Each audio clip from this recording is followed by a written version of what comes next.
ہم بھی جانتے ہیں نماز کی شرائط میں وضو شامل ہے، خود آپ نے آگے یہاں پر بیان کیا ہے جہاں پر یہ چیز زیر بحث ہے نماز کی سنت۔ سوال یہ ہے کہ آپ نے اصولوں میں بیان کیا کہ وہ چیزیں بھی سنن نہیں ہو سکتی جن کو قرآن مجید انیشیٹ کر رہا ہو۔ وضو کے بارے میں ہمیں جانتے ہیں کہ قرآن مجید نے اس کا پورا حکم لفظوں میں بیان کیا، یا ایھا الذین آمنوا اذا قمتم الی الصلاۃ فاغسلوا وجوہکم وایدیکم الی المرافق وامسحوا برؤوسکم وارجلکم الی الکعبین۔ سوال آپ کی خدمت میں یہ ہے، یہاں پر تو قرآن مجید خود حکم انیشیٹ کر کے بتا رہا ہے، جبکہ آپ نے اصولوں میں لکھا ہے کہ اس حکم کو قرآن سے انیشیٹ نہیں ہونا چاہیے۔ قرآن مجید حکم کو دہرا رہا ہے، اس کی ابتدا نہیں کر رہا، اس کو انیشیٹ نہیں کر رہا۔ حکم تو پہلے سے موجود ہے، وضو کیا جا رہا ہے۔ وضو تو انبیاء کے دین میں ہمیشہ رہا ہے، وہ یہود بھی کرتے ہیں، اس کا اہتمام کرتے ہیں، اہل عرب بھی کرتے تھے۔ عربوں کے ہاں اس کے سارے افعال موجود ہیں۔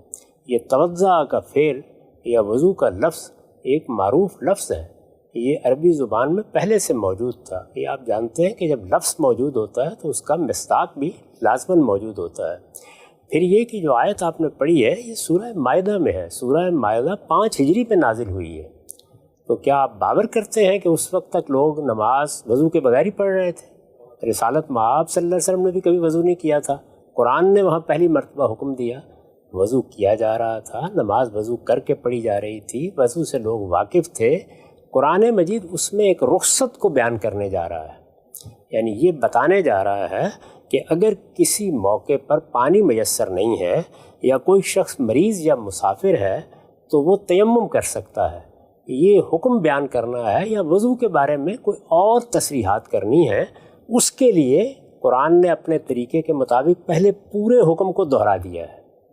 یہ توطیہ اور تمہید کا طریقہ ہے، یعنی ایک گویا حکم آپ کو یاد دلا دیا۔ ہم بھی بعض اوقات ایسے ہی کرتے ہیں، یعنی کسی چیز کی وضاحت کرنا چاہتے ہیں تو پوری بات کو دہرا کے کہتے ہیں کہ یہ اس طرح ہوگا، اور دیکھیے اس میں اس چیز کی آپ وضاحت کر لیں، اس چیز کو سمجھ لیں، اس کے اس پہلو کو آپ جان لیں کہ یہ کیا نوعیت رکھتا ہے۔ تو وہ طریقہ اختیار کیا۔ یہ طریقہ اختیار کرنے میں بھی ایک چیز کو ملحوظ رکھا ہے، اور وہ یہ ہے کہ لوگ وضو تو کر رہے ہیں لیکن اس کی ترتیب کے بارے میں بعض اوقات متربع نہیں رہتے۔ چنانچہ یہ بتا دیا گیا کہ یہ ترتیب ضروری ہے اور اس کو ہر حال میں ملحوظ رکھنا چاہیے، اور اس کے لیے خاص اسلوب اختیار کیا گیا ہے جس پر ہم اس سے پہلے بہت تفصیل کے ساتھ بحث بھی کر چکے ہیں، یعنی ارجلکم کے اعراب۔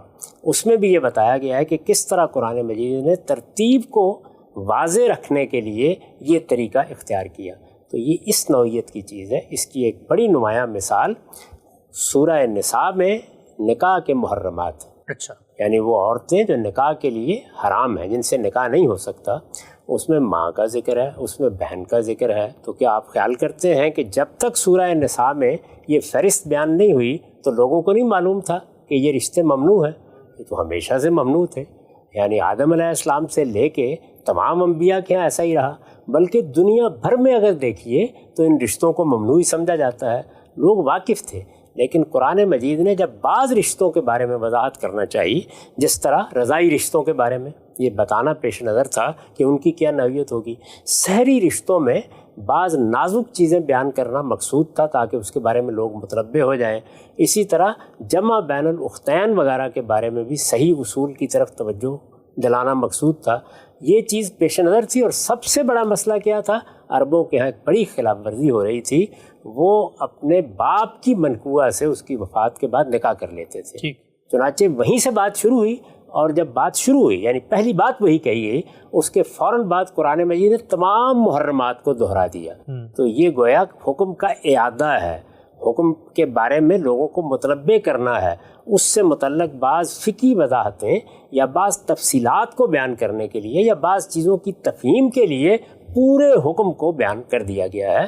یہاں نہ وضو کی ابتدائی صورت بیان ہوئی ہے اور نہ محرمات کی ابتدائی صورت بیان ہوئی ہے، دونوں میں پہلے سے موجود ایک چیز کا ذکر ہو رہا ہے۔